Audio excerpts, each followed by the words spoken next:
आदाब नाजरीन, सियासत टीवी के बेहद ख़ास प्रोग्राम हैदराबादी सितारे में मैं आपका मेज़बान केबी जानी इस्तकबाल करता हूँ। दोस्तों, आज हम बात करेंगे गज़ल की। गज़ल के लग़वी माने हुस्न की तारीफ़, जमालियाती हुस्न को ख़ास अल्फाज में पुरोकर पेश करना, ये रिवायत रही है और ये सिर्फ़ तसव्वुराती शक्ल मानी जाती है।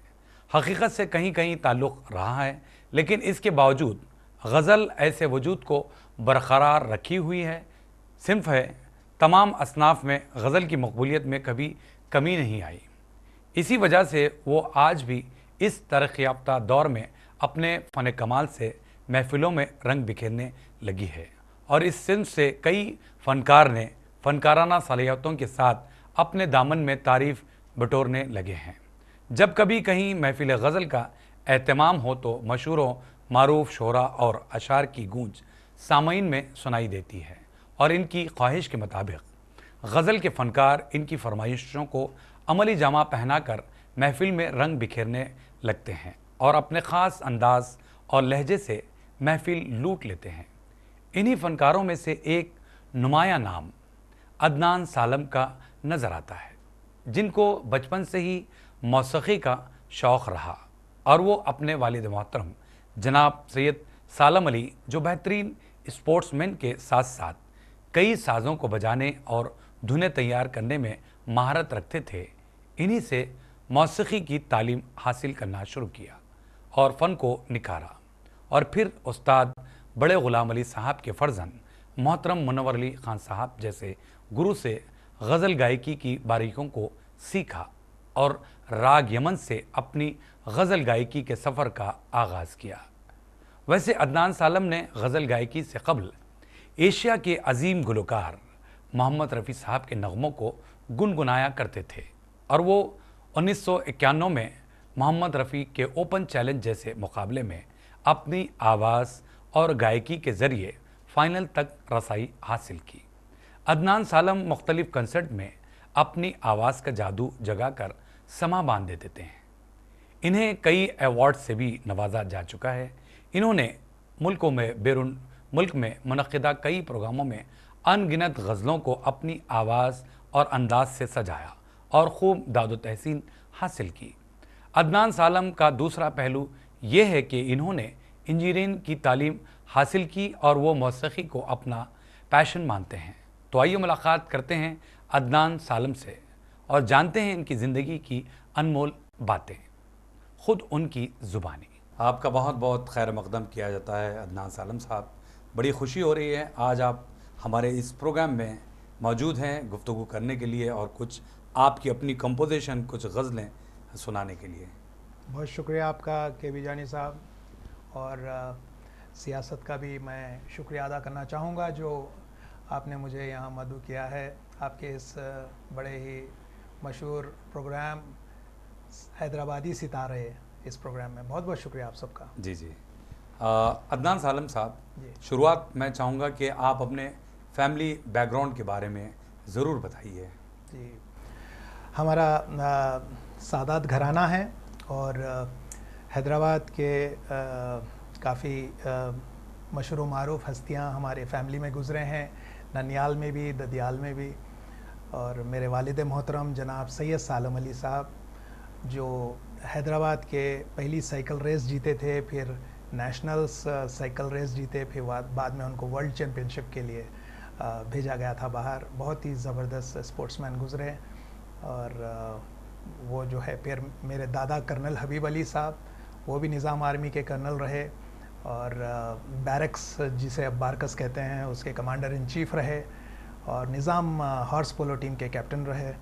मेरे परदादा मीर महबूब अली ख़ान निज़ाम ऑफ हैदराबाद के जो है उस्ताद रहे, जिनको टाइटल दिया गया हबीब या जंग बहादुर, वो मेरे परदादा रहे।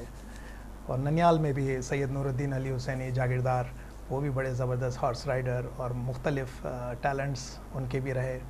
और मेरे पड़नाना भी जो है सैयद नेमतुल्लाह हुसैनी और मीर उस्मान अली ख़ान साहब HEH the Nizam of Hyderabad, दोनों सगे साड़ू भी रहे, क्योंकि खुर्शीद जा पाएगा कि बेटियों को ये दोनों भी शादी किए थे तो ये साड़ू हुए थे। तो इस तरह से ये मेरा फैमिली बैकग्राउंड है। और सैयद सादात घराने से हमारा ताल्लुक़ है, बनी हाशिम है हम, अल हुसैन जी। अच्छा, अदनान सालम साहब, आप माशाल्लाह काफ़ी अच्छा बैकग्राउंड रखते हैं, आप ख़ानदानी लोग हैं, लेकिन इस पैराए में हम अगर बात करें जी। तो कब से आपकी शनासाई हुई इस गज़ल की हम बात करेंगे, जी। गायकी की बात करें या मौसीकी की बात जी। करें? देखिए, मुझे शौक़ बचपन से रहा म्यूज़िक का, और क्योंकि मैं वालिद साहब हमारे स्पोर्ट्स के अलावा उनको म्यूज़िक का बड़ा शौक़ था। वो भी अच्छा। अपना हारमोनियम लेके, उनके कोई उस्ताद नहीं थे म्यूज़िक के, लेकिन वो भी हारमोनियम लेके और पुराने जो है रिकॉर्ड्स वगैरह उस्ताद बड़े ग़ुलाम अली ख़ान साहब के, और जो है वो सुनते थे और जो है वो कोशिश करते थे हारमोनियम पे बजाने की। अच्छा। इस तरह से वो राग जमा करे और अपने हारमोनियम पर उनकी उंगलियां अच्छे से जम गए और वो जो है बजाने लग गए अच्छे से। उसके बाद एक मौका ऐसा आया कि उनको किसी ने गाने के लिए कहा, तो बोले कि मैं कंपोज करके सुनाऊंगा। अच्छा। तो इस तरह से उनका जो कंपोज करने की जो उनके अंदर जो था वो मेरे अंदर भी आया। और मैं बचपन से बाबा को देखता था कि जो है धुन बना के वो गज़ल गा रहे हैं, तो मैं भी उनके साथ बैठ जाता था। अच्छा। तो जो है इस तरह से मेरा म्यूज़िकल सफ़र शुरू हुआ। जब बाबा देखे कि बच्चे में कुछ टैलेंट ज़्यादा है गाने की तरफ, तो फिर वो बोले कि बेटे आपको मैं एक उस्ताद के पास ले जाऊंगा, आप उनसे तालीम हासिल करिए। और उस ज़माने में लकीली उस्ताद बड़े ग़ुलाम अली ख़ान साहब के फ़र्जंद उस्ताद मुनव्वर अली ख़ान साहब जो है यहाँ बशीरबाग पर रहा करते थे। तो मुझे उनके पास लेकर गए और बोले कि आप बेटे इनके शागिर्द हो जाओ, और उनको बोले कि आप अदनान को जो है अपना शागिर्द बनाइए। तो बोले कि पहले मैं सुनूंगा बच्चे के गले में सुर है या नहीं है। तो इस तरह से जो है फिर मैं ख़ान साहब को जो है एक दो चीज़ें मैं गाकर सुनाया, और एक क्लासिकल अंदाज़ की एक चीज़ थी वो एक सुनाया। तो बोले बेटे आप क्लासिकल सीखने आ रहे और आप क्लासिकल में सुना रहे मुझे। तो मैं उनको कहा कि बाबा से थोड़ा बहुत हासिल किया हूँ तालीम, जो मेरे पहले उस्ताद हैं। फिर अगले दिन उस्ताद मुनव्वर अली ख़ान साहब मुझे बुलाए और बोले कि बेटे शागिर्द बन जाओ, और गंडा बंदी की रस्म हुई हमारी बाज़ाब्ता। अच्छा। तो उसके बाद वो गुड़ वगैरह और फूल पिनाकर फिर राग यमन से हमारा जो है सिलसिला शुरू हुआ, पलटे वगैरह लिखाने, क्लासिकल की तालीम शुरू हुई। लेकिन अदनान सालम साहब जी। हमें जो इल्म है जी। बेसिकली आप गज़ल से पहले जी मोहम्मद रफ़ी साहब को बहुत ज़्यादा बेशक गाया करते थे। बेशक। जो उस बारे में भी थोड़ा सा हमारे नाजरीन को बताइए। ज़रूर। रफ़ी साहब के कौन फ़ैन नहीं है ये बताइए आप। तो बचपन से रफ़ी साहब का मैं बहुत बड़ा फ़ैन रहा, और लकीली बाबा भी जो है ख़तर में रहा करते थे। रफ़ी साहब के 7 इवेंट्स बाबा ऑर्गेनाइज़ किए थे ख़तर में। अच्छा। तो रफ़ी साहब की फ़ैमिली से और हमारा जो है एक कनेक्शन भी हुआ था, और रफ़ी साहब के जो है नगमे मैं गाया करता था। और हैदराबाद में 1991 की बात बता रहा हूँ मैं, जब उस वक्त जो है रफ़ी साहब का ओपन कंपटीशन हुआ था, जिसमें मैं गाकर 3 दिन का मुकाबला था। तो उसमें मैं फ़ाइनल में मैं आया था और जो है बड़ा कामयाब रहा। और उसके बाद मैं रफ़ी साहब के आज भी गाता हूँ, अपने जो गज़ल अंदाज़ के रफ़ी साहब के नगमे हैं वो हैं, तो मैं ज़रूर पसंद करता हूँ और गाता हूँ। वो मेरे दिल के करीब है रफ़ी साहब। तो मैं चाहता हूँ कि हमारी ऑडियंस के लिए जी। रफ़ी साहब का कोई नगमा जो आपके दिल के करीब रहा हो जी, वो आप ज़रूर सुनाएं। जी। अच्छा, रफ़ी साहब का एक नगमा है फिल्म आपकी परछाइयाँ से। जी। ये मेरे बड़े दिल के करीब है।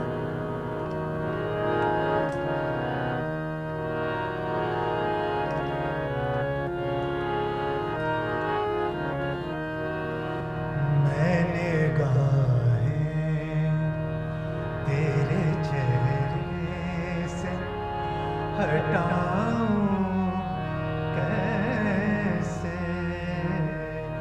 मैंने गाहें तेरे चेहरे से हटाऊं कैसे, लुट गए होश तो फिर होश में आऊं कैसे, मैंने गाहें।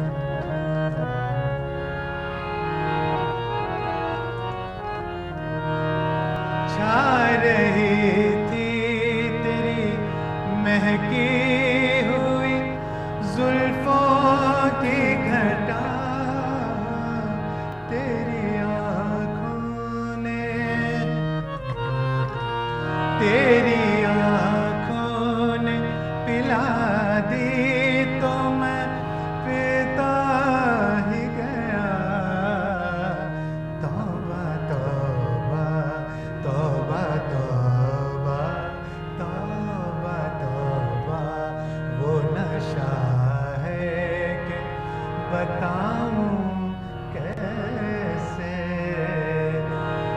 गए होश तो फिर होश में आऊं कैसे, मैं निगाहें तेरे चेहरे से हटाऊं कैसे, मैं निगाहें। क्या बात है, बहुत ज़बरदस्त। बहुत शुक्रिया। वैसे अदनान सालम साहब, जी। जब हम हिंदी इंडस्ट्री बॉलीवुड को जब देखते हैं तो क्लासिकल राग पर पहले के दौर में गाने बनाए जाते थे, जी हाँ, जिस जी तरह मदन मोहन जी हाँ, जी या फिर हाँ। नौशाद साहब जी हाँ, वगैरह जी वगैरह। हाँ। आज ऐसा क्यों नहीं? देखिए, वैसे तो जो है ज़माना बदल चुका है और इतने सारे चेंजेस दुनिया में आ चुके हैं कि मैं लकी रहा कि जो है वो दौर और ये दौर भी देख रहा हूँ मैं। जो आज के दौर के नौजवान हैं तो उनको पता नहीं कि पिछला दौर क्या था, क्या गुज़रा और कितनी मेहनत करते थे, हार्ड वर्क था, डेडिकेशन था। आज जैसे क्रिकेट में भी टेस्ट क्रिकेट की जगह 2020 आ गया है, तो इसी तरह से जो है गाना भी जो है बहुत शॉर्टकट में सीखना चाह रहे हैं, इस तरह से नहीं होगा। और जितने भी हमारे नए लोग हैं, उस्तादों के पास जाकर आपको बाज़ाब्ता इसकी ट्रेनिंग हासिल करनी पड़ती है और आपको सीखना पड़ेगा। और तो बहुत ज़रूरी है कि आप तालीम हासिल करें और जो है लोगों को जो है, जैसे कि पहले के जो सुनकार भी थे तो उनमें भी फ़र्क आया है कि आज जब हम महफ़िलों में गाते हैं तो क्लासिकल सुनने वाले कम हैं और जो है कुछ चलते फिरते और नंबर्स चाहिए उनको, तेज़ नंबर्स चाहिए उनको, वक्त की कमी है लोगों के पास और जो है जल्दी जल्दी एंटरटेन होकर जाना चाहते हैं। तो इस तरह से जो है काफ़ी चीज़ों में ट्रेंड्स और बदल चुके हैं। तो मेरे ख़्याल से यही एक वजह है और लोगों का टेस्ट भी पहले जैसा था और आज का टेस्ट में काफ़ी फ़र्क आया है। बहरहाल जो भी है हमको ज़माने के साथ चलना है। सही है। हाँ। अब देखिए, जिस तरह हम अगर गज़लों की बात करें तो आजकल लाइट क्लासिकल में गाई हुई गज़लों को लोग बहुत ज़्यादा पसंद कर रहे हैं, जी हाँ। जबकि क्लासिकल का भी एक रंग हुआ करता अपना है, एक मुकाम है, जी बेशक जी। बेशक। तो इस बारे में आपका क्या कहना है कि अब देखिए, एक वाक़या मुझे याद आ रहा है, हमारे हैदराबाद के बहुत ही मशहूर गज़ल गो अमीर मोहम्मद ख़ान साहब जो है एक महफ़िल में मौजूद थे। मैं खुली कुतुब शाह, यौम मोहम्मद खुली कुतुब शाह हुआ करता था, तो वहाँ पर मैंने राग सोहनी में एक कंपोजिशन सुनाई थी जो मजरू सुल्तानपुरी साहब का कलाम था। तो जब मैं सुनाकर नीचे आया तो मुझे लपटा लिए वो, बोले कि बेटे आप क्या चीज़ सुनाएं, राग सोहनी को टच नहीं कर रहे लोग, गा रहे नहीं, ये मेरी फेवरेट राग है, ये आप गाए। मुझे बेहद खुशी हुई बेटे, अल्लाह सलामत रखे और दुआ दिए मुझे। तो इस तरह से जो है सुनकार भी हैं और हो सकता है उसमें ऑडियंस में चंद लोगों को वो क्लासिकल अंदाज की गज़ल थी, शायद वो उतनी पसंद ना आई हो, मगर जिसको पता है क्लासिकल का नॉलेज है और रागों की वक्फियत है तो वो लोग ज़रूर एंजॉय करेंगे। And that is the foundation of any music. Classical music is the foundation आपका मजबूत अगर है तो फिर आप जो है आगे उसमें नहीं, जो लोग जानते हैं क्लासिकल को या फिर ऐसे ही लोग आपको पसंद करेंगे। जी। मैं बात कर रहा था लाइट क्लासिकल, जी। जो आजकल गज़लें चल रही हैं। जी हाँ। आपने तो खैर क्लासिकल जी हाँ। रंग की बात जी कही, हाँ। क्योंकि जी हाँ। अमीर मोहम्मद ख़ान साहब जो हैदराबाद के जी हाँ। नामवर जी हाँ। गज़ल जी गुलकार हाँ। थे, जी हाँ। हैं अल्हम्दुलिल्लाह, जी। और वो आजकल नहीं गा रहे हैं, जी हाँ। ये अलग बात जी है, हाँ। लेकिन वो नॉलेज रखते थे। बेशक। लेकिन मैं आम ऑडियंस की बात कर रहा था जी कि हाँ। भाई आम ऑडियंस में वो चीज़ अभी नहीं रही बाकी, या फिर आप क्या समझते नहीं, हैं? मैं आज भी न्यू ऑडियंस के लिए भी रागों में कंपोज करके गाता हूँ, और लेकिन एक चीज़ का ख्याल रखता हूँ ख़ास तौर पर कि जो शायरी है वो थोड़ी आसान हो, क्योंकि उर्दू जो है, उर्दू ज़बान में भी जो है काफ़ी बोलचाल में और उसमें जो है काफ़ी फ़र्क आया है। लोग अब फिर से एक चीज़ गज़ल जो है फिर ऊंचाई पर आ रही है अल्हम्दुलिल्लाह, और कई नए सिंगर्स गज़ल के फ़नकार हैदराबाद में और इंडिया में और हर तरफ जो है आपको नज़र आ रहे हैं, क्योंकि आज वो फिर से शौक़ गज़लों का शुरू हो चुका है और लोग सुन रहे हैं।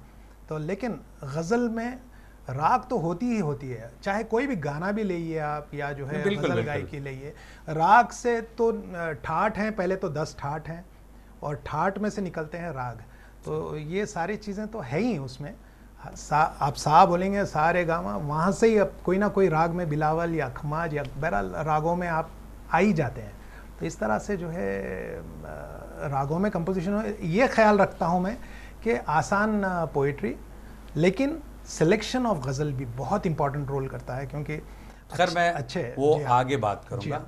अभी आपने जिक्र किया सोनी राग पर आधारित जो गज़ल थी आपकी, जो अमीर मोहम्मद खान साहब ने पसंद किया था, तो मैं चाहता हूं कि हमारे ऑडियंस के लिए ज़रूर सुनाएं। ज़रूर ज़रूर।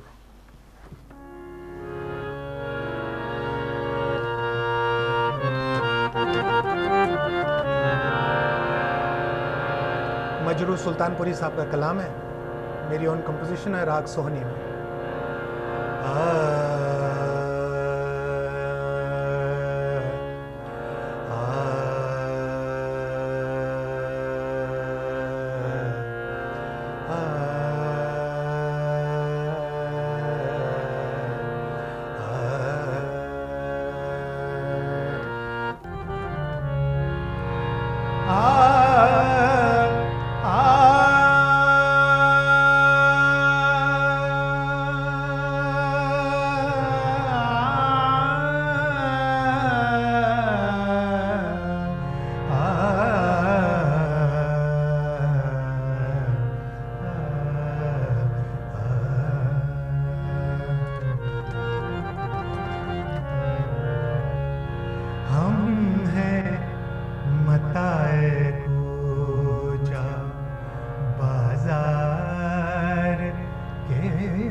हम हैं मताए कूचा बाजार के तरह, उठती है हर निगाह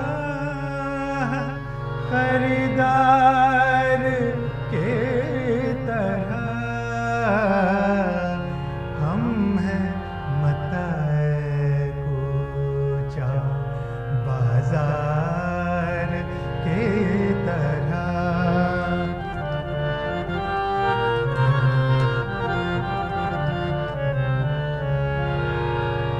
वो तो कहीं है और मगर दिल के आस-पास, वो तो कहीं है और मगर दिल के आस-पास, फिरती है कोई शय निगह यार के तरह, फिरती है कोई शय निगह यार के तरह। उठती है हर निगाह खरीदार के तरह। हम हैं मताए कूचा बाजार के तरह। हम हैं मताए, हम हैं मताए, हम हैं मताए।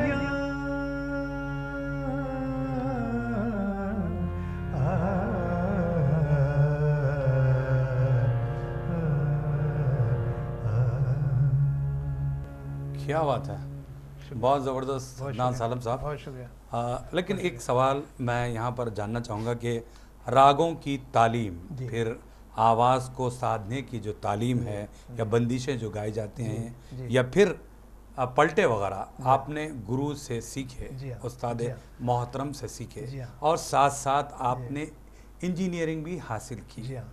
लेकिन ये जो आपको तालीम का जो मौका होता है उसके लिए काफ़ी वक्त देना पड़ता है, वो किस तरह आपने मैनेज किया, उस बारे में ज़रूर बताइए। ज़रूर।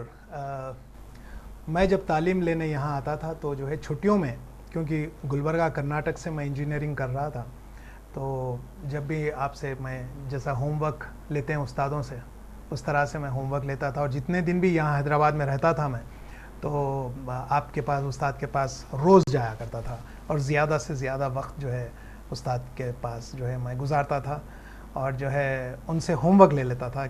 उनको भी पता था कि ये इंजीनियरिंग कर रहा है लड़का और जो है इसको जाना पड़ेगा। तो जो है फिर मैं जब जाता था तो अपनी इंजीनियरिंग के कॉलेज के क्लासेस वगैरह, फिर उसके जो है फिर उसका भी तो होमवर्क है इंजीनियरिंग का, तो वो घर में पढ़ना करना। और जो है उसके बाद मैं कुछ भी करके जो है 1 घंटा जो है इसके लिए मैं निकाला, क्योंकि एक जो पैशन है वो पैशन कभी ख़त्म नहीं हो सकता किसी का भी, किसी भी चीज़ में। तो मेरा म्यूज़िक पैशन रहा, तो शुरू से मैं जो है इतना लगावा रहा, यानी अगर गाड़ी पे भी जा रहा हूँ तो मैं गुनगुनाते हुए जा रहा हूँ। और जो है आज भी, जैसा कि मैं आज भी जो है अपना आहिस्ता से जो है तानपुरा खोल लेता हूँ मोबाइल में और जो है गुनगुनाता हूँ। तो इस तरह से मेरा जो है म्यूज़िकल जो है मेरा रियाज़ कहिए आप, वो चलते रहता है।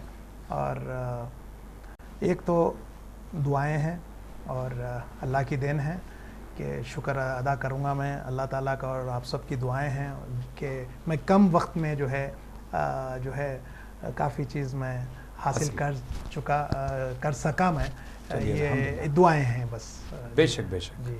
अच्छा अदनान सालम साहब, हर फनकार का एक गाइडिंग स्टार होता है। आपकी ज़िंदगी में कौन रहा, कब रहा, क्या था वो, आप हमें ज़रूर बताइए। देखिए मेरे तो गाइडिंग फोर्स मेरे वालिद साहब रहे। तो वालिद साहब से मैंने बहुत कुछ उनसे सीखा। और जब मैं देखता था वो इतने मल्टी टैलेंटेड थे, टेनिस भी खेल रहे हैं तो उसमें कप जीत के आ रहे हैं, फुटबॉल खेल रहे हैं, सिटी कॉलेज को फुटबॉल खेले हैदराबाद में, फिर जो है साइकिलिंग किए, फिर यानी म्यूज़िक, गायकी और इंस्ट्रूमेंट्स बजाना, वालदा को कुकिंग तक सिखाया, यानी कुकिंग में भी माहिर थे वो, यानी मल्टीपल टैलेंट्स। तो मैं भी फिर अपनी इंजीनियरिंग करते वक्त जो है मैं भी कुकिंग किया, मैं भी रोटी डाल सकता हूँ, सालन पका सकता हूँ तो मैं भी जो है सारी चीज़ें जो है वालिद साहब से सीखा हूँ, जो भी थोड़ा बहुत। मैं वालिद साहब का 5-10% भी नहीं हूँ, मैं अपने आप को ये मानता हूँ, क्योंकि वो बहुत ज़बरदस्त मेरे गाइडिंग फोर्स और मेरे हीरो वही थे। और उसके बाद तो ज़ाहिर है सोहबत का असर होता है, जैसा कहते हैं। तो अच्छी उस्तादों में बैठना, अच्छे फ़नकारों को सुनना, उससे भी आपको काफ़ी, जैसे लोग क्रिकेट मैच देखते हैं, कोई तेंदुलकर का शागिर्द नहीं होता, लेकिन जो है उनका स्टाइल देख के वो जो है अपने स्टाइल में जो है वो सीखते हैं काफ़ी कुछ। तो इसी अंदाज़ में अच्छे क्लासिकल के उस्तादों को आप सुने तो आपको बहुत फ़र्क पड़ता है। और फिर हम तो तालीम लिए थे और मैं ज़्यादातर सुनता भी था। I am a good listener also. Okay, हाँ, इसीलिए तो आप हर महफिल में अल्हम्दुलिल्लाह मौजूद होते हैं और सारे के सारे फनकार अदनान सालम साहब को ही जानते हैं। जी, अल्लाह करम है, दुआएं हैं। विठल राव साहब मरहूम गुजर चुके हैं, पंडित विठल राव साहब भी बहुत मुझे पसंद करते थे और उनकी भी दुआएं मिलती थी मुझे प्रोग्राम्स में। मेरे जब कभी फ्री हैं तो वो ज़रूर आते थे और मुझे सुनते थे। एक प्रोग्राम हुआ था जिसमें शाह अहमद जा साहब भी आए थे, प्रिंस, तो उनकी वालिद साहब की जो है शजी साहब, जो प्रिंस मौज़म जा बहादुर शजी साहब हैं, हाँ। उनके भी कंपोजिशंस मैं किया हुआ हूँ। अच्छा। और वहाँ उस महफिल में सुनाया था। तो शजी साहब का कलाम विठल राव साहब बहुत गाते थे। बिल्कुल। तो उनको इतनी खुशी हुई कि बेटे बहुत अच्छा गा रहे तुम, और जो है अपनी ओन कोशिश, यानी मेरे ओन कंपोजिशन में गा रहा हूँ, तो एक अपनी इंडिविजुअल आइडेंटिटी है इसमें कि किसी की नकल नहीं है। तो शुरू से मुझे ख्वाहिश भी रही, तो मैं कोशिश करता था अपने अंदाज में पेश करूं। चलिए, आपने जब जिक्र किया शजी साहब के कलाम के बारे में, तो मैं चाहता हूं कि शजी साहब का कलाम वो हमारे ऑडियंस के लिए ज़रूर सुनाएं। ज़रूर।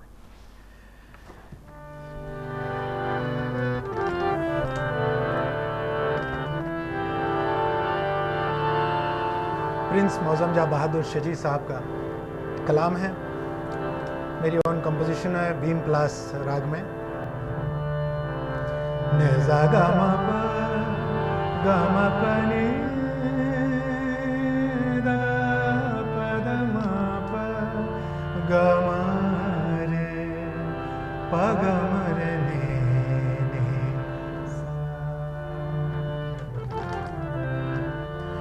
जो कली मुस्कुराई वो मुरझा गए, जो कली मुस्कुराई वो मुरझा गए। जिंदगी की हकीकत नजर आ गए, जिंदगी की हकीकत नजर आ गए, आ गए। जो कली मुस्कुराई वो मुरझा गए।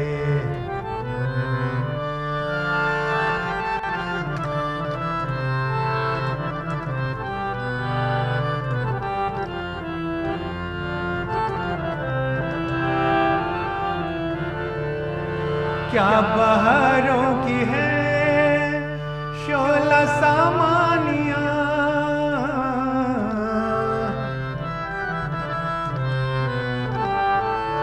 क्या बहारों की है शोला सामानिया, सामानिया। आज ठंडी हवा दिल को तड़पा गए, आज ठंडी हवा दिल को तड़पा गए। जिंदगी की हकीकत नजर आ गए, जिंदगी की हकीकत नजर आ गए, आ गए। जो कली मुस्कुराए वो मुरझा गए, वो मुरझा गए, वो मुरझा गए। वाह। शुक्रिया। अदनान सालम साहब, थोड़ा सा आपको हम यहाँ पर रोकेंगे जी। तो नाजरीन आप कहीं जाइएगा नहीं, मिलते हैं एक मुख्तसर से वक्फे के बाद।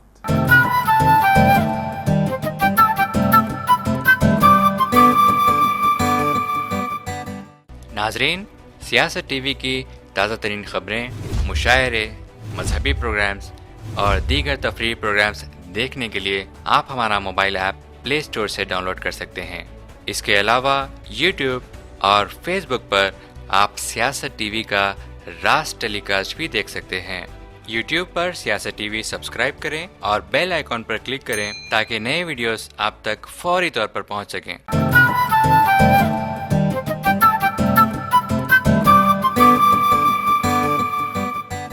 वक्फे के बाद आप सभी का हम खैर मकदम करते हैं हैदराबादी सितारे प्रोग्राम में। आज हम बात कर रहे हैं हैदराबाद के जाने माने गज़ल गुलकार अदनान सालम साहब से।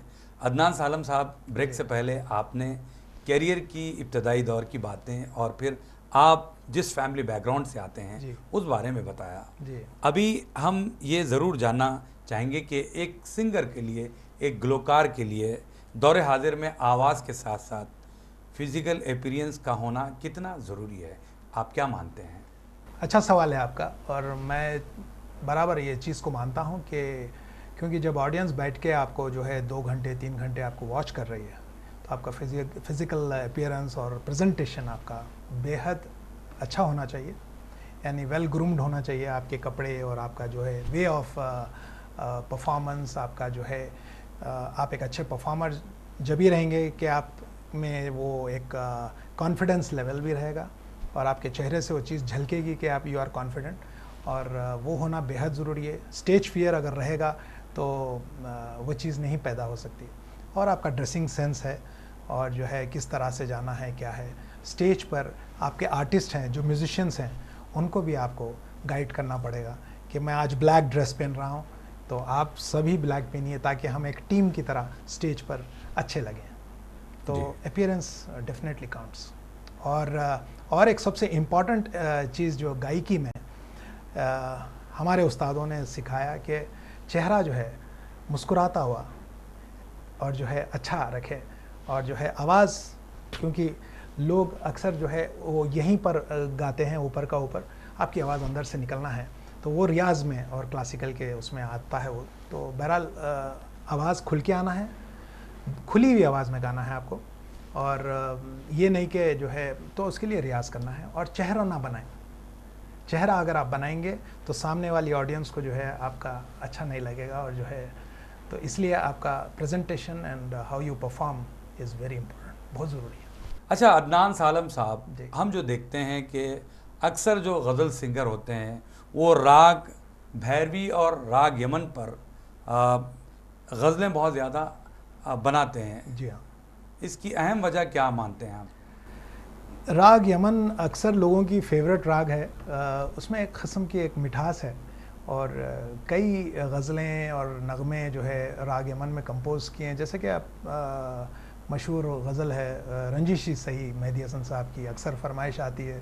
लोग तो प्रोग्राम स्टार्ट करते हैं राग यमन से ताकि अच्छा। एक माहौल बन जाए और जो है राग यमन में जो है और मेरे उस्ताद भी मुझे वही राग जिससे जो है मेरी तालीम का आगाज़ किए थे, मेरा शुरुआती राग वही थी। तो जो है बहुत लोगों को ये पसंद आती है। तो आपने भी राग यमन पर कोई कंपोजिशन तैयार की है, कोई जी गज़ल? हाँ, तो आप हमारे ऑडियंस को ज़रूर सुनाएं। ज़रूर सुनाऊंगा। जनाब खैसरुल जाफरी साहब की गज़ल है और मैं राग यमन में इसको कंपोज किया।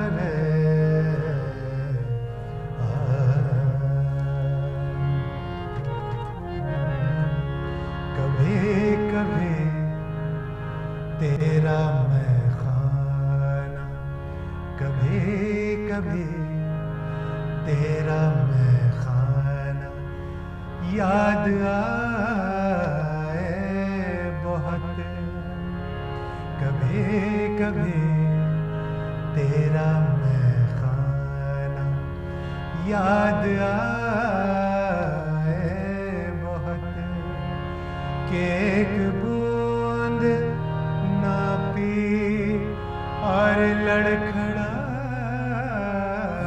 बहुत, कभी कभी तेरा मैं खाना।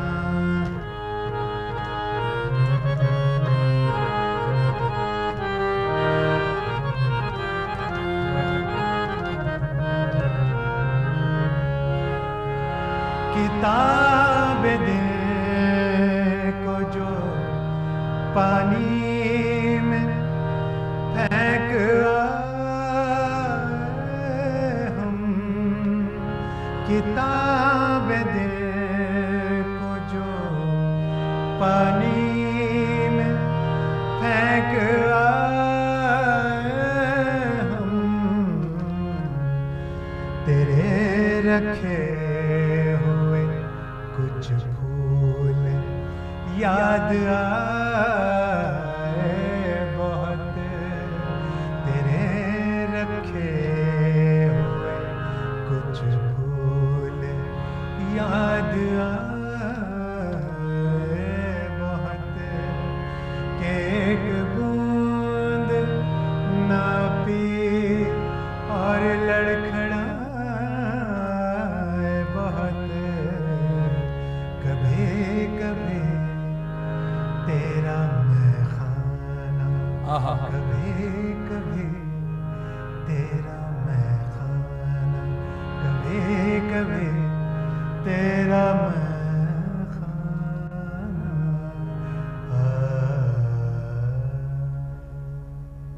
वाह वाह वाह, क्या बात है। बहुत शुक्रिया। जैसे आप देखे होंगे कि गज़ल में टेक ऑफ एंड लैंडिंग बहुत इम्पोर्टेंट है। राग अलाप से आपका एक माहौल बनता है, गज़ल की एक राग की वक़्फ़ियत भी होती है लोगों को और फिर उसमें गज़ल होती है और जब आप एंड करते हैं तो फिर जिस तरह से उसको नीटली उसको एंड करना है तो उससे भी जो है एक समा बन जाता है। सही बात है। अच्छा अदनान सालम साहब जी। आप जो गज़लें पेश करते हैं उसका इंतखाब कैसे करते हैं? जी इंतखाब कई बार तो ऐसा भी हुआ है मेरे साथ कि मैं शोराओं से डायरेक्टली इंटरेक्ट किया हूँ, मिला हूँ और बार बार सुनते सुनते आप चंद शायरों के जो है आप फ़ैन भी बन जाते हैं, क्योंकि गज़ल तो आ रही है शायर के तरफ से, तो शायर का हमेशा मैं नाम भी लेता हूँ। आप देखेंगे मेरे जितने प्रोग्राम होंगे तो मैं शायर साहब का सबसे पहले नाम लेता हूँ और फिर उनके बाद मैं गाता हूँ। तो शायर को इम्पोर्टेंस हम बहुत देना है और देते रहना है। और मैं खुशकिस्मती थी, खुमार साहब से मेरी मुलाकात ख़तर में हुई, जहाँ पर उन्होंने मुझे एक गज़ल इनायत की। और जो है मैं जब उनको कहा कि मैं गज़ल गाता हूँ तो बोले कि अच्छा तो ठीक है, ये गज़ल लिखो।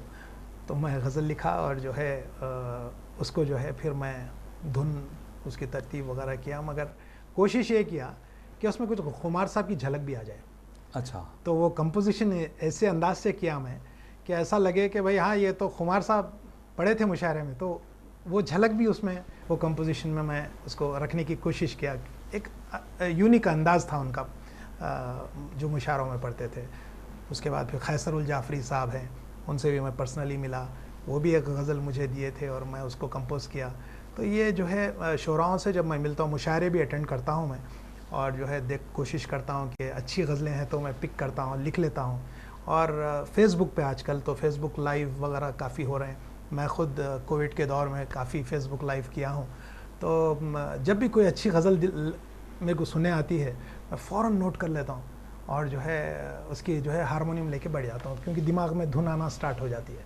तो ये बस इनायत अल्लाह दुआएं हैं, तो धुन बनती और तैयार होती है और फ़ौरन लिख लेता हूँ। उसके फिर राग के पलटे वलटे भी नीचे लिख देता हूँ ताकि मैं धुन यानी भूलना नहीं मैं उस धुन। सही बात। तो इस तरह से मुख्तलिफ मेरे कई फेवरेट शायर रहे हैं, शकील बदायूनी साहब से लेके और पुराने जो है गालिब साहब की भी गाता हूँ मैं, दाग साहब की भी है, और खुमार साहब हैं, शकील बदायूनी है, हसरत जयपुरी हैं।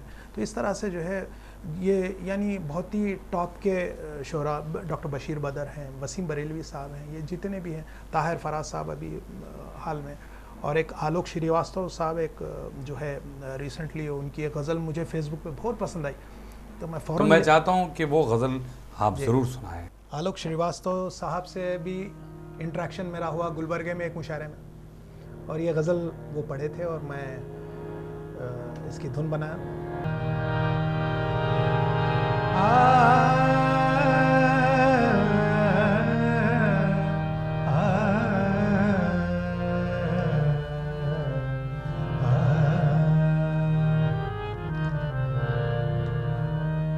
जरा सा तुमसे क्या आगे बढ़ा हूँ,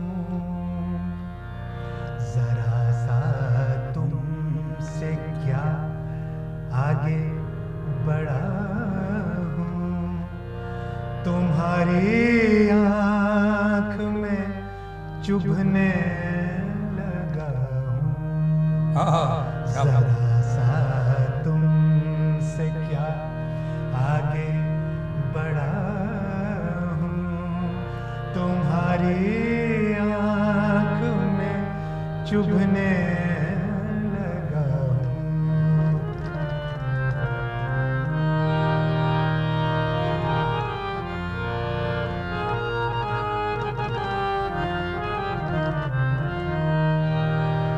तुम्हारे खद से खद तो कम है मेरा,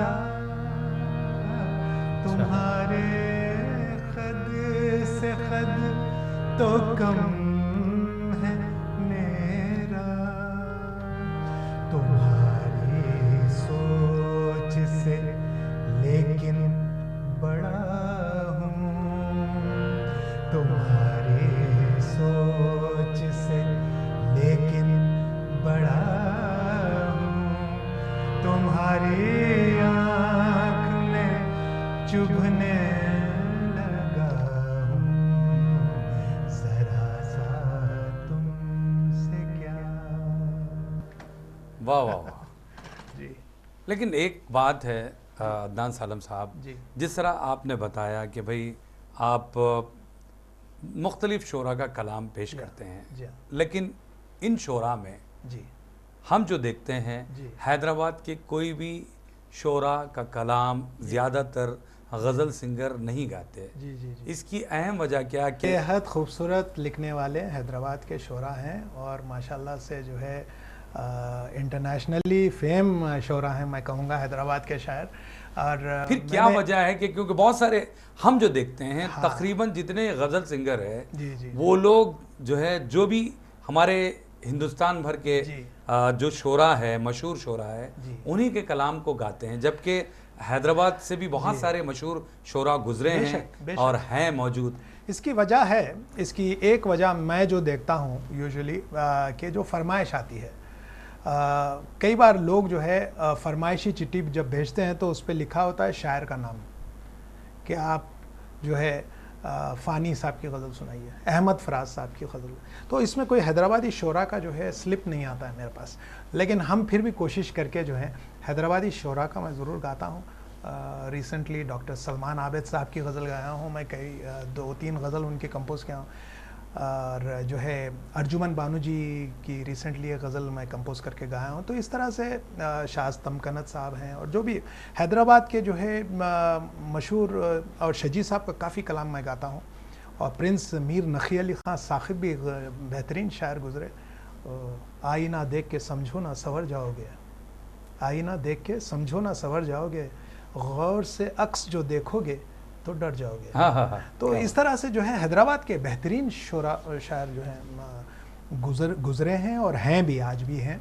और हैदराबाद में माशाल्लाह कई मुशायरे होते हैं, हम देखते रहते हैं अक्सर पेपर में और न्यूज़ में भी कि मुशायरे हो रहे हैं। तो इंशाल्लाह जब लोगों में ये फरमाइश आना शुरू हो जाएगी तो मेरे पास तो कंपोजिशन है, चंद तो मैं रखा हूँ साइड में, और हर प्रोग्राम में मैं कोशिश करता हूँ देखिए नए कुछ चीज़ें सुनाऊँ। बिल्कुल अदनान सालम साहब, ये आप अकेलोती की बात नहीं है, बल्कि सभी जितने हमारे गज़ल सिंगर्स हैं वो लोग हैदराबाद के जितने शोरा है उनके कलाम को कंपोज करें नई नई धुनों के साथ, उनके कलाम को अगर आप गाएंगे तभी तो ऑडियंस में आएगा। फिर ऑडियंस उन शोरा के नाम ज़रूर आपके पास पेश करेगी, फिर आपको गाना पड़ेगा। बिल्कुल, मेरा ख्याल से उसके लिए भी मैं एक तैयारी कर रहा हूँ। जैसा मेरे कई कंपोजिशंस हैं जो मैं प्राइवेट महफ़िलों में या एक्सक्लूसिव जो गज़ल की महफ़िलें होती हैं और फेसबुक लाइव है वगैरह, उसमें मैं गाया हूँ लेकिन रिकॉर्ड नहीं किया हूँ। तो मैं कोशिश करूँगा कि मैं रिकॉर्ड करूँ और जो है लोगों तक ये सीडी, और यूट्यूब चैनल आजकल ऐसा हो गया है कि हर कोई जो है यूट्यूब पर आकर जो है सुन रहा है। तो मैं कोशिश करूँगा कि प्रॉपर रिकॉर्ड करके उसको जो है, क्योंकि रिकॉर्डिंग से भी काफ़ी फ़र्क पड़ता है, तो अच्छी रिकॉर्डिंग अगर हो जाए धुन की, और जो है इंशाल्लाह हैदराबाद के शोराओं की ज़िम्मेदारी मैं भी अपने कंधों पे ज़रूर लूँगा। नहीं, लेकिन आपने अभी ऑडियंस का जिक्र किया। हाँ, ऑडियंस का टेस्ट, जबकि आप मुख्तलिफ महफिलों में नहीं जाया करते, सिर्फ महदूद स्टेज शोज में ही आप गा पाते हैं, तब आपको ऑडियंस के टेस्ट का पता कैसे लगेगा? स्पेशली हैदराबाद में तो अब ऑलमोस्ट अब काफ़ी ज़माने से मैं गाता हूँ, तो बहुत ही सेलेक्टिव हूँ मैं अपने प्रोग्राम्स के ताल्लुक़ से, क्योंकि गज़ल में मैं चाहता हूँ कि तवज्जो हो, और तो ऑडियंस मेरी वो हिसाब से जो है मैं देखता हूँ कि कहाँ पर मुझे ऑडियंस मिलेगी। आई डोंट माइंड अगर 4 लोग मेरे सामने हो, लेकिन सुनकार चाहिए मुझे, अच्छी गज़ल की पहली लाइन के बाद दूसरी लाइन क्या आ रही। तो जो है जैसे दूसरे गाने वगैरह होते हैं तो वो यूजुअली लोग खाते पीते सुनते हैं, वो एक अलग चीज़ है, लेकिन गज़ल गायकी में, गज़ल में मैं एक प्रॉपर ऑडियंस चाहता हूँ, और ऑडियंस का टेस्ट मुझे जैसी मैं शुरू करता हूँ प्रोग्राम मुझे पता चल जाता है। तो मैं, और जब कुछ फरमाइशें आना शुरू होती है जगजीत साहब की, मेहदी हसन साहब की, तो उसमें से मैं पिक करता हूँ कि ठीक है, तो मैं जो है, क्योंकि मेहदी हसन साहब का मैं बहुत बड़ा फ़ैन हूँ, तो मेहदी हसन साहब की जो है चीज़ें मैं ज़रूर गाता हूँ। लेकिन फिर मैं ये कहता हूँ कि मुझे कंपेयर मत कीजिए किसी भी सिंगर से, क्योंकि मैं मेरे अंदाज़ में गाऊँगा, कहीं ना कहीं मेरी झलक आ जाएगी, और कहीं ना कहीं मैं उनको फॉलो नहीं करूँगा, क्योंकि शुरू से मैं कभी नकल करने की कोशिश नहीं किया। तो, अच्छा, तो ये एक हमेशा खुद की आप आइडेंटिटी बनाना चाहते हैं, और अल्हम्दुलिल्लाह आप बना चुके हैं। अल्हम्दुलिल्लाह। लेकिन आपने ऑडियंस की बात कही, तो एक सवाल यहाँ पर मैं जोड़ना चाहूँगा। अदनान सालम साहब के गज़ल की एक अलग ऑडियंस है, कहीं ना कहीं गज़ल का जो शहर था वो इन दिनों मान पड़ गया है, ऐसा लगता है। आप क्या कहेंगे इस बारे में? नहीं, बीच में शायद हुआ था, लेकिन अभी तो पिकअप ले रहा है, मुझे ऐसा लगता है, क्योंकि गज़ल के काफ़ी शौकीन, मुझे इनबॉक्स आता है, मुझे व्हाट्सएप पे और मैसेंजर में, और मुझे कॉल भी करते हैं लोग कि हम आपको सुनना चाह रहे हैं, और जो है तो फिर मैं कहता हूँ कि भाई कोई फंक्शन ना हो, प्रॉपर बैठ के सुनिए आप मुझे, तो मैं ज़रूर सुनाऊँगा। तो जो है इस तरह से सुनते हैं लोग, ऐसी बात नहीं है। प्रोग्राम कम होते हैं लेकिन होते हैं, जैसा ऑडिटोरियम के वगैरह हैं प्रोग्राम्स वगैरह जो है। तो आपने बताया कि भाई प्रॉपर आपको ऑडियंस चाहिए, हाँ, वो ऑडियंस आप किस तरह अट्रैक्ट करेंगे, किस तरह ऑडियंस को लेकर आएंगे स्टेज तक? जी। उस तरह की भीड़ आज हमें नज़र नहीं आती। जी। कोई भी गज़ल प्रोग्राम होता है तो वहाँ 100-200 के अलावा और कहाँ ऑडियंस मिल पाएगी आपको? सही बात है, ये बात भी सही है। एक दौर भी रहा कि 3000 की ऑडियंस में मैं गज़ल गाया हूँ खुली कुतुब शाह स्टेडियम के टूम्स में जो होते थे, अदब उर्दू और जो है टूरिज़्म डिपार्टमेंट के प्रोग्राम होते थे, 3000 का मजमा होता था और गज़ल सुनते थे। तो वो ऑडियंस अब धीरे धीरे कम हुई है, लेकिन मेरे ख्याल से गवर्नमेंट को भी इनिशिएट करना है, और सारे जितने भी अपने उर्दू के एसोसिएशंस हैं कि इस तरह की प्रोग्राम्स करना चाहिए, ताकि लोग गज़ल में जो है फिर से और ज़्यादा इंटरेस्ट लें, और प्रोग्राम्स होना चाहिए। प्रोग्राम्स कम हो गए हैं थोड़े से, तो उसको पिकअप करना है। और जो ये एक वजह भी थी कि मैं एक बज़्म गज़ल, हमारा हैदराबाद का एक एसोसिएशन में, मैं और एक हमारे साथी हैं नरजिस खान साहिबा, हम दोनों मिलके ये बज़्म गज़ल को इनिशिएट किए, जिसमें हम आर्ट इवेंट करते हैं साल में और एक मुशायरा करते हैं। उसमें हमारा क्लोज्ड ग्रुप है, हम गज़ल के बड़े ही ख़ास चुनिंदा लोगों को सेलेक्ट करके उसमें मेंबर बनाए। तो वो हमारे मेंबर्स, इसमें एक भी नॉन गज़ल वाला नहीं है, सभी जितने हैं गज़ल के चाहने वाले हैं। तो वहाँ पे मैं साल में 2 बार मैं ख़ुद परफॉर्म करता हूँ उसमें, और जो है बाकी के दूसरे आर्टिस्ट हम पेश करते हैं उसमें। तो इस तरह से है, गज़ल की ऑडियंस है, लेकिन गज़ल का अपना एक मुकाम है, ये मैं कहूँगा। बेशक, ये तो है। बहरहाल बहुत अच्छी आपने बातें बताई, लेकिन वक्त इस बात की इजाज़त नहीं देता कि और भी बहुत सारी बातें की जा सकें। चलते चलते कोई आपका जो पसंदीदा कलाम हो या फिर आपकी कंपोजिशन हो जो आप सुनाना चाहते हैं हमारे ऑडियंस के लिए, आप ज़रूर सुनाएं। ज़रूर। एक गज़ल मुझे याद आ रही है, जो मेरा बड़ा यादगार गज़ल का प्रोग्राम कहूँगा मैं उसे, क्योंकि यादगार इसलिए कि उस्ताद रज़ा अली ख़ान साहब मेरे गुरु भाई, और उस्ताद का परफॉर्मेंस चल रहा था, और उस्ताद साबिर ख़ान साहब के बच्चे तबले पर और गिटार पर थे, और जो है उनका प्रोग्राम हुआ, और उसके बाद वो मैं ऑडियंस में सुन रहा हूँ उनको बैठ कर। तो उस्ताद रज़ा अली ख़ान साहब बोले, आओ अदनान बेटे आप कुछ सुनाओ। मैं बोला आपके बाद मैं क्या सुनाऊंगा, और मैं तो सुनने आया। आप तो बोले नहीं आप सुनाइए।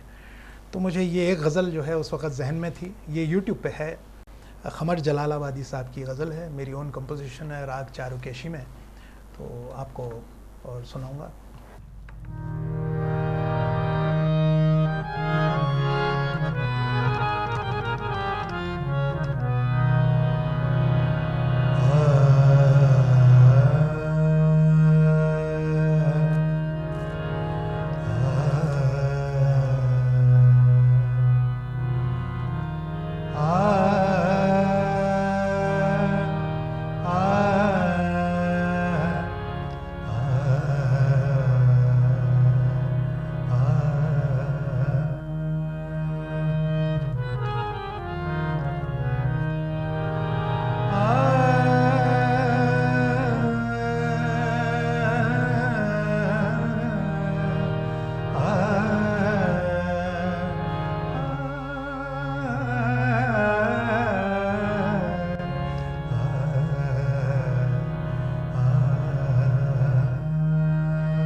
फना के बाद भी मुझको सता रहा है कोई, फना के बाद भी मुझको सता रहा है कोई, निशाने क़ब्र को मेरे, निशाने क़ब्र को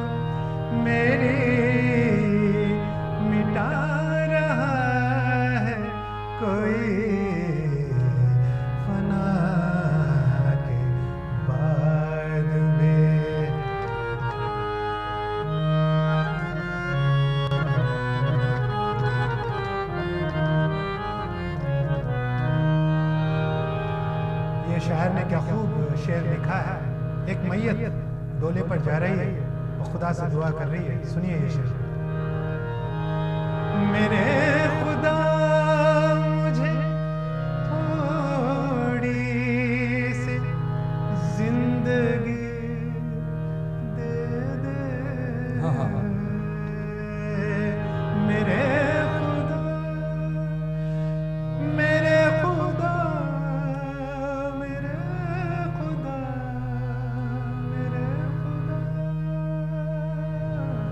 मेरे खुदा मुझे थोड़ी सी जिंदगी दे दे। उदास मेरे जनाजे से जा रहा है कोई। उदास मेरे जनाजे से जा रहा है कोई। निशान कब्र को मेरे निशान कब्र को मेरे मिटा रहा है कोई। फना के बाद भी मुझको सता रहा है कोई। फना के बाद फना के बाद फना के बाद भी। वाह, बहुत बहुत शुक्रिया, आप आए, इतना वक्त दिया, बहुत अच्छे अच्छे कलाम आपने सुनाए। Thank you so much. तो नाजरीन, आज के लिए इतना ही। ऐसे ही सितारों का सिलसिला हम जारी रखेंगे हैदराबादी सितारे प्रोग्राम में। आप अपने दोस्त और होस्ट केवी जानी को इजाज़त दीजिए। अल्लाह हाफिज़।